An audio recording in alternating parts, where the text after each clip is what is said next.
Et yo, salut à tous, c'est Jim. J'espère que vous allez tous très bien. Pour ma part, ça va super.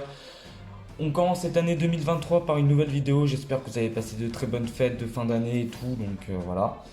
Donc aujourd'hui, je vais vous présenter l'archétype Sona Valon Rika. Donc Rika Sona Valon pour ceux qui veulent.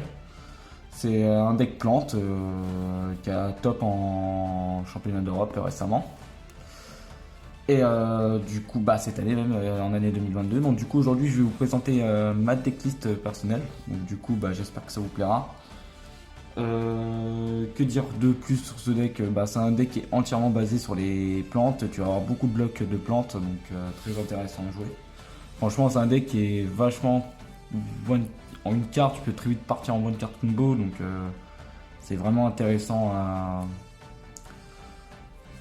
à le faire quoi. Franchement, c'est vraiment un bon deck qui est devenu vraiment intéressant ces derniers temps quoi. Donc du coup, on va commencer par les starters Rika. Donc du coup, on va commencer par 3 pétales Rika. Rika qui est qui est un archétype qui est basé sur le sacrifice un peu. Elle, c'est ton starter qui permet d'aller tuto n'importe quelle carte Rika, donc monstre Rika, je veux dire. On va jouer 3 princesses Rika parce qu'elle est forte. Tu peux aussi annuler un effet qui peut être intéressant aussi. Donc la carte elle est vraiment pas dégueu, c'est vraiment un bon support ce qu'on a eu dessus avec la sortie de Powers Element je crois. On va jouer une Murdan, 2 Personnage et une Primula. Primula pourquoi? Parce que lorsque tu sacrifies, tu peux déclarer pour l'aspect. Elle permet d'aller tuto ta piège en question que je vous présenterai un peu plus tard. Et elle permet de faire des exis assez facilement, sans forcément prendre de... Ouais, c'est une carte qui te dit je fais exis facile quoi.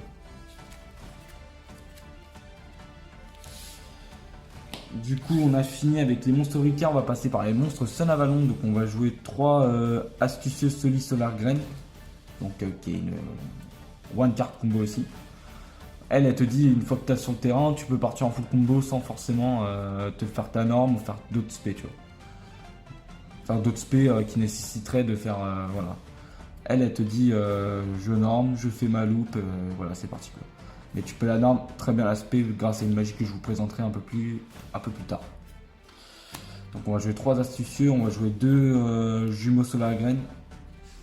Donc elle permet d'aller tuto la magie en question que je vous présenterai un peu plus tard.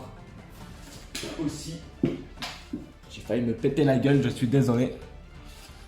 Donc du coup on va jouer ça. Ensuite en espèce d'extender on va jouer Floraison de Feu, une Mardel, du Dark Cactus et pour la norme plus tard c'est vraiment pour c'est du plus quoi. Lui il te dit bon ton adversaire peut pas invoquer si c'est pas des monstres plantes. C'est un peu la statue barrière entre guillemets quoi. Mardel qui permet de tuto soit un monstre générateur soit un monstre plante, mais moi je m'en sers pour aller tuto un monstre plante. Et lui c'est pas One Spartan, hein. Tu peux sacrifier, spé un monstre plante, donc généralement soit on va chercher elle, soit on va chercher d'autres cartes que l'on a besoin. En termes de monstres, pour finir, on va jouer seulement 3 Veilers parce que Veiler c'est gratuit, c'est pas qu'une fois par tour. Voilà quoi, ça reste une bonne carte quoi. C'est une bonne entrap. Au niveau des magies, nous allons jouer du coup en termes de Rika, on va jouer 3 Glamour Rika, 3 Concon Rika. Pourquoi? Parce que elle te tuto n'importe quoi. Elle peut tuto 1 si t'en as envie, mais si tu sacrifies, tu peux aller tuto 2. Les Concon Rika, elle te dit que tu peux aller poser directement une magie piège depuis ton deck et la poser. Mais tu peux aussi utiliser des sacrifices, en gros tu peux sacrifier aussi chez ton adversaire pour pouvoir les tuto, donc du coup ça combo vachement très bien ensemble en fait. Et du coup je trouve que en fait Concon c'est... Pour moi c'est une des meilleures cartes du deck Rika, hein, selon certaines personnes. Ça c'est fort parce que tu vas tuto, mais le problème c'est que... Le problème c'est qu'elle a custom crit et du coup la carte elle est giga chère quoi. Aujourd'hui elle est devenue giga chère, il y a genre... Combien de temps? Peut-être avant que quand c'est sorti avec Adam, le deck il valait quoi, 25 € quoi, avant que ça devienne aujourd'hui un prix exaltant. Ça c'est sorti plus tard donc c'est du 2 centimes maintenant, mais ça reste une excellente carte, hein. Franchement moi je la trouve 100 fois meilleure que ça, tu vois. En tout cas c'est mon avis personnel. Ensuite on va faire une petite dédicace à la Deckquisition, donc du coup voilà, on va jouer 3 die imprévus, donc la Deckquisition qui est une chaîne YouTube basée aussi sur les decklists et tout. Et vu que c'est leur logo de leur chaîne, du coup, on en joue 3. Je vous dédicace à eux s'ils voient cette vidéo. On va jouer un sanctuaire. On va jouer 2 semi-solar-vine. Pourquoi? Parce que ça, tu peux les tutos, ça aussi. En fait, c'est des cartes qui sont tutorisables grâce au lien solar-vine. Son avalon, quoi, entre guillemets. Donc, du coup, en vrai, je vais pas avoir vraiment besoin de les avoir. Si je les ai en main, tant mieux. Si je peux faire les tutos, c'est encore mieux, tu vois. Comme ça, je peux faire plus de play. Donc, j'aurais pas joué 3 fois ça, tu vois. Et après, en termes de magie, pour compléter, on va mettre un call by et un terraformation pour aller chercher Cocon. Et ça, c'est pour voilà, avoir une ligne de play contre l'adversaire, quoi. Une interruption. Et au niveau des pièges, on va jouer 3 hommages torrentiels. Pourquoi 3 hommages? Parce que la carte, j'ai pas besoin d'expliquer plus, hein, les giga charts, elle est forte. Le deck, je trouve que ça correspond bien au deck. La carte, elle me plaît bien dans le deck, j'ai pas envie de forcément de jouer autre chose que ça, tu vois. Et la dernière piège que tutorise avec Nordan, c'est Pellicule Rica. Pellicule Rica qui te dit que tu peux annuler un effet et aussi si tu sacrifies, prendre le contrôle d'un monstre.